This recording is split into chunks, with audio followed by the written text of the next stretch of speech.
Tere! Vaadates siin eelkõnelejaid, siis ma saan aru, et ma olen tugevalt alarelvastunud. Ei ole mul sellist pikka ja põhjalikku kõnet, mõtlesin tulla pigem rääkida vabas vormis, südamest südamesse.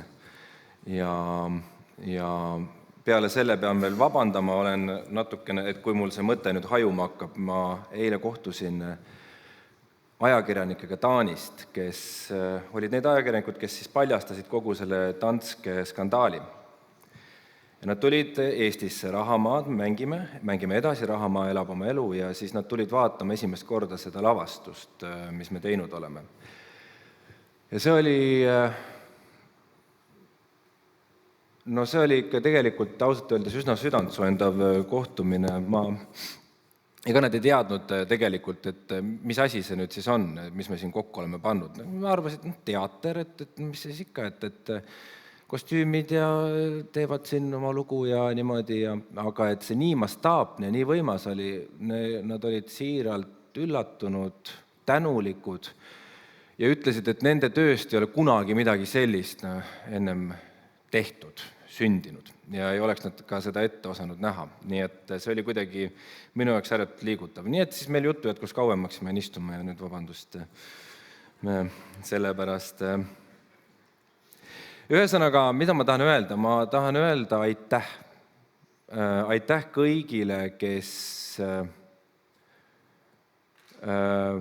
aitasid sellel sündmusel teoks saada. Aitäh Kultuuripealinn 2024 Tartu korraldajatele, et valisite selle projekti. Sellest oli suur abi ja mitte ainult materiaalses mõttes, mis ju on tegelikult ka ääretult oluline, et ega siis kõik need kaamerad maksavad, nende rent, kõik need peened muusikud Taanist, kogu see tehnika, neid asju, mis maksab, on palju. Et see loomulikult on ääretult vajalik ja oluline, aga ennekõike vist hoopis sellest, et see mõtteline tõuge üleüldse tuli mõelda nagu sellest asjast mastaapsemalt, suuremalt, julgemalt. Et muidu oleks ilmselt ka lavastus tulnud, aga mitte nii võimas, mitte nii suur, mitte nii menukas ja ilmselt mitte võib-olla ka siis Tartus. Et ma olen ise Tallinnast ja Eesti Draamateatrist. Aga et see, et te otsustasite meid toetada, andis meile tegelikult tõuke ja julgust, aga ka kohustuse mõelda veidi laiemalt. Me valmistasime Mehisega ette seda lavastust, Mehis Pihla, kes on autor, ütleme 1,5 aastat. Ennem seda oli meil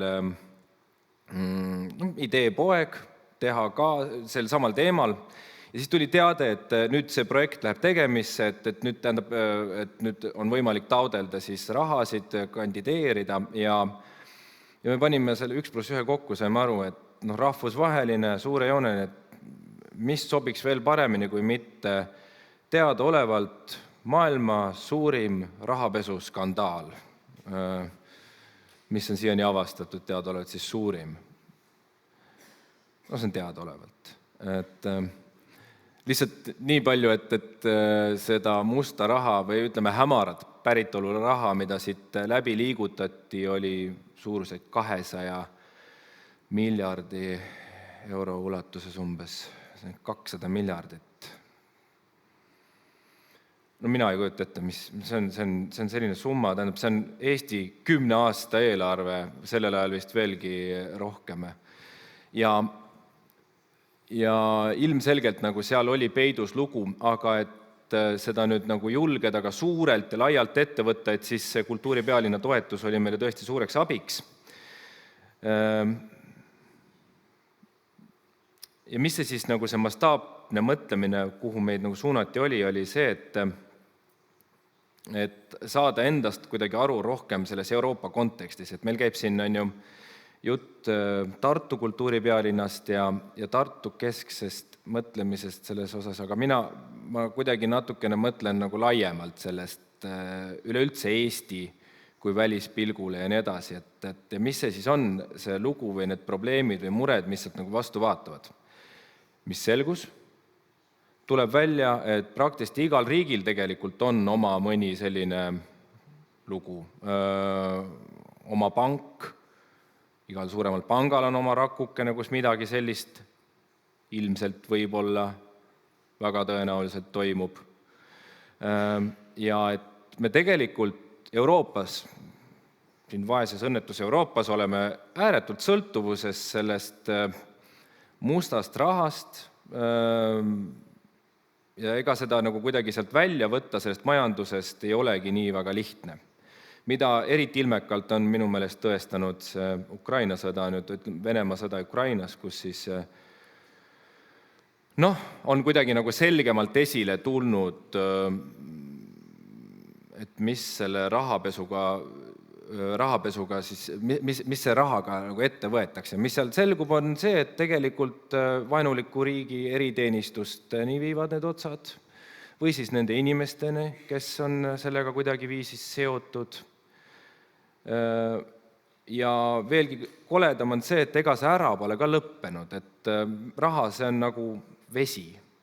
Kui sa ühte kohta paned barjääri ette, siis ta leiab lihtsalt teise sängi ja läheb ja liigub edasi. Ja ma ausalt öeldes, ega ma naiivne ei ole ka, et loota nüüd, et üks lavastus rahapesust kuidagi viisis seda jõudu kuidagi väärata suudab. Aga võib-olla midagi ta teeb, ma ei tea, ehk on ka see ennetav meede, kui inimene tunneb ohtu, et ta võib mõnda lavastusse või seriaali sattuda tegelasena. See, mis kujul ta sinna satub, see on ta enda otsustada muidugi, et inimese teod loevad.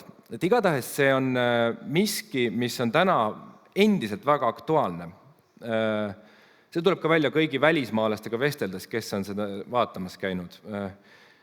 Ja meie positsioon tegelikult siin on siis ju nagu kahe maailma vahel, et ühel pool see ida, see Venemaa, tegelikult veel kaugemalt vaadet või kaugemale minnes Nõukogude Liit, kus me siis oleme liikunud aastate jooksul, üritanud liikuda sinna ihaldatud läände. Me oleme teel. Võiks öelda, et meil on väga oluline roll selles loos kanda, et me oleme vahemehed olnud. Sest me oleme võimelised olnud mõlema poolega suhtlema, aga oleme paraku siis ka seda suhtlust niimoodi ära kasutanud, nagu selles lavastus välja tuleb. Ma ei tea, kuidas täna on selle asjaga, loodetavasti paremini, loodetavasti me oleme midagi sellest õppinud, edasi liikunud oma eluga, aga fakt on see, et kuhugile see teema nagu meie ümbert ei ole kadunud. Ja nüüd meil on käinud terve rida tõesti igasuguseid välismaalisi vaatamas, alles oli siin suur etenduskunstide festival või väljanäitus, kus me siis ka osalesime. Meil oli pea 50 erinevat suuremate teatrite korraldajat, festivalide korraldajaid, kes kõik samuti olid siiralt üllatunud, et meie maanurgas, sest ega nende silmis see Eesti, mitte küll kõigil kindlasti, aga paljude jaoks, see on Vene piiri ääres, see on, kes me oleme, mõne jaoks on mõne vaimusilmas võib-olla olemegi nagu mingi Donbass. Et meil siin teatrit tehakse nii vägevalt ja nii võimsalt ja üleüldse, et me nii ägedalt toimetame, oli nende jaoks väga positiivne üllatus ja nüüd tegelikult mul on tunne, et see sõit selle rahamaga vist läheb edasi. Et tundub, et välismaalt on huvi, igasugust huvi ja ma arvan, et see pole üldse mingi ime, et Mehispihla teksti on juba tõlgitud, ma ei tea mitmesse, peaaegu 10 erinevasse keelde. Me oleme käinud lugemisel New Yorgis, Saksamaal, Rootsi lähme ja nii edasi, Prantsusmaa, Rumeenia, mis siin tulevad veel. Et see elab nüüd oma elu ja see seeme, mis sai pandud, on pandud Jumala õigesse kohta. Minu meelest on see väga hästi tehtud. Just nimelt see, et sai toetatud suurt, julget projekti. Ja mida ma nagu oskan öelda selle kohta on see, et toetame edasi, et leiame tegelikult neid võimalusi, sellepärast, et panustades Eesti kultuuri, me ju panustame tegelikult iseendasse, sest kultuur, see on ju visiitkaart, millega me läheme. See on see, mis me oleme. Ja see puudutab meid kõiki ja mida uhkem see visiitkaart on, mida mitmekesisem, mida ägedam see meie kultuur on, seda paremad me paistame sinna välja poole. Ja minu meelest see on eriti oluline veel tänases kontekstis, kus me tegelikult peame, mulle ikkagi tundub, et me peame nagu natukene tõestama, et Euroopas, et kes me oleme, kus me oleme, et me üldse oleme olemas. Ja selline kultuurielu, see, et me teeme võimsaid asju, on nagu kõige parem viis olla veidi suuremad, kui me oleme. Ja ausalt öeldes ma isegi arvan, et see võib-olla on üks ainukesi võimalusi, mis meil on, sest me oleme väike riik. Ja läbi selle me võime ennast natuke suuremaks mõelda. Ja paistagi suurematena, ollagi suuremad. Nii et toetame edasi ja ma loodan, et see ei toimu ainult selliste kultuuripealinna projektide raames. Et see toetamine leiab aset ka meie argipäevas, kogu aeg. Ja toetame just nimelt suuri asju, julgeid asju. Sest minu meelest see ju toimib. Mulle tundub, et meil on sellega hästi läinud. Ma olen väga tänulik, südamest olen tänulik. Mul on hea meel, et ma sain seda siin Tartus teha. Mul on hea meel, et sellel lavastusel on jätkuelu. Ja ma arvan, et me teeme veel. Aitäh teile! Aitäh! Hendrik, jää veel hetkeks siia. Ma küll lubasin, et ma küsimusi rohkem ei esita, aga kuna meil läheb hetk tehnika taas ülesseadmiseks, muusikatarbeks, siis ma ikkagi kasutaks ära seda võimalust, et sa siin oled ja kuna Rahamaa piletid on kallid, paljud ei ole saanud, siis kas sa palun saaksid teha Rahamaa lühikokkuvõtte soolo etendusena? Aitäh! Tegelikult ma tahtsin küsida seda, et ma arvan, et sa ise aimasid ka, et see saab olema edukas projekt, kui ühel hetkel see rahastuspool kokku tuli ja sul õnnestus ka saada see ikkagi Eesti mõistes selline unistuste meeskond sinna kokku. Aga kas sa kuskil oma vaimusilmas nägid ette, et sellest saab selline fenomen? Ei näinud. See oli ikkagi siiralt täitsa väga tore üllatus, et see nii hästi läks. Ma ei saa üldse öelda, et ma nüüd 100% kindel oleks olnud, et see üldse väga hästi läheb. Ega riske oli palju. Ma arvan, et see on kõige riskantsem projekt, mis ma kunagi olen ette võtnud. Sellepärast sai ka kaasatud Ove Musting video peale, et ma teadsin, et kui ma ise midagi pekki keeran, et siis tema vähemalt ujub välja, et ta on teinud nii palju live ülekandeid ja nii edasi, et midagi sealt ikkagi joonistub. Aga see, et me niimoodi kenasti toimima saime ja tegelikult ma selles mõttes tõesti pean vist komplimendi tegema Tartule ka, et siin oli tõesti tore olla, et kui töö oli tehtud, oli ka tore olla.